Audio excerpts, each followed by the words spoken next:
আসসালামু আলাইকুম।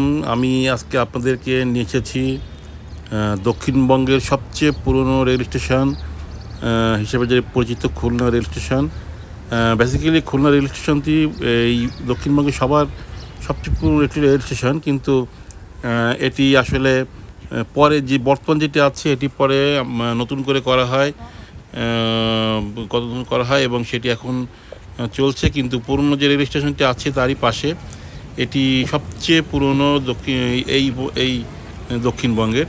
তা আমি দেখাচ্ছি নতুন যে রেল স্টেশনটি হয়েছে সেখানে আমি ঢুকছি। আপনারা দেখতে পাচ্ছেন রেল স্টেশনের সামনে দিয়ে আমি ভিতরে ঢুকছি, এবং আমি চেষ্টা করবো আজকে আপনাদের এই রেল স্টেশনে কিছু জিনিস দেখানোর জন্য।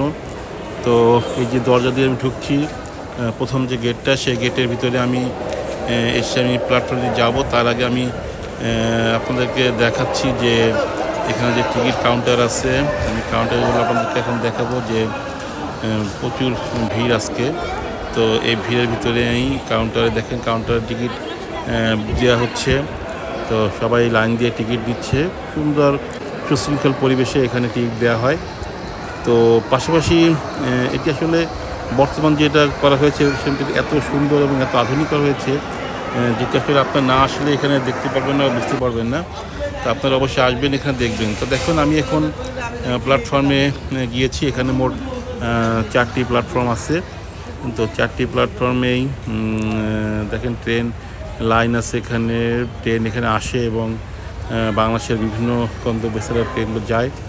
তো আজকে ঈদের পরের দিন, তো দেখতে পাচ্ছেন যে প্রচুর মানুষের ভিড়, ব্যস্ত এখানে আছে। পাশাপাশি ঢাকা থেকে ঢাকায় একটি ট্রেন যাবে এখন, চিত্রা এক্সপ্রেস, যেটা আমরা জানি যে খুলনা থেকে ঢাকা যায় সুন্দরবন এবং চিত্রা এক্সপ্রেস।